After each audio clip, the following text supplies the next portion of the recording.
taliyaha booliska qaybta gobolka Awdal ayaa raaligelin ka bixiyay fal ay qaar ka mid ah ciidamada booliska gobolkaasi Awdal ay gurigiisa ugu daateen mid ka mid ah ganacsatada ku dhaqan magaalada Boorama.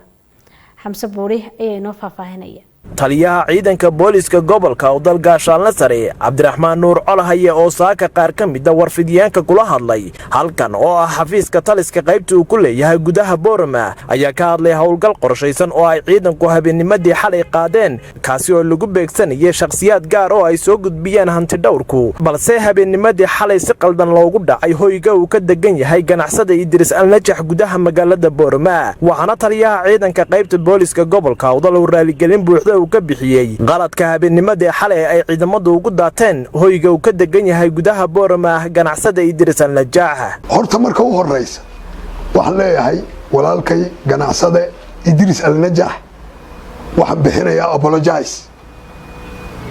anoo madaxii amniga ee gobolka ugu sareeyay raaligelin buuxda ayaan bixinayaa warbaahinta horteeda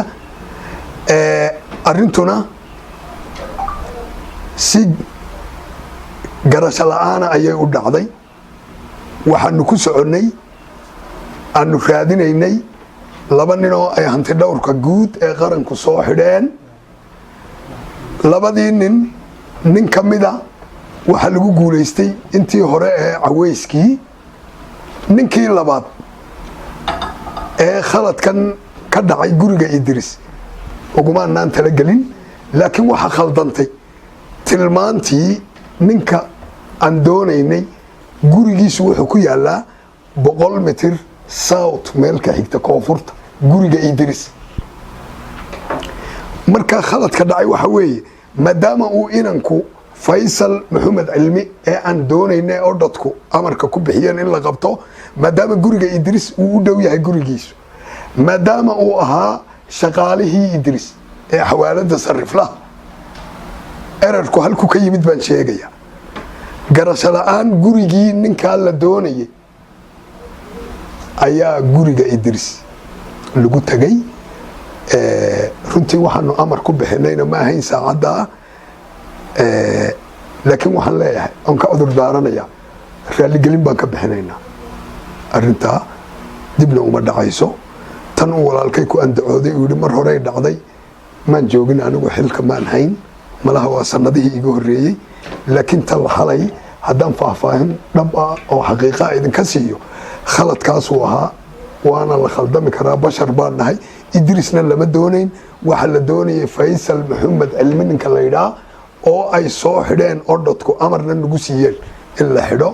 walaalkayna waan wada hadlaynaa hadda mar koobaad iyo mar labaadba waxaan leeyahay raaligelin buuxda ayaan ku siinayaa ilaa hadda tirada aan hayay waa 3 saddexdu waxay kala yihiin mid wuxuu ka haray laba nin oo hore oo la xidhnaa oo xorriyadoodii oo dadka u eliyay oo nootaayoyin iska leh nootaayo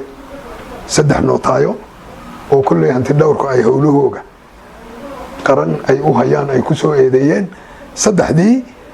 laba ka mid ah xorriyadoodii waa loo eliyay mid ka midana waan haynaa iyo labadan howlgalkan xalay socdeen midna ku soo qabanay midna gurigiisii guri u dhow ay ciidanku tageen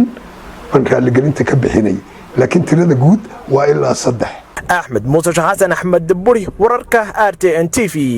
Boorama.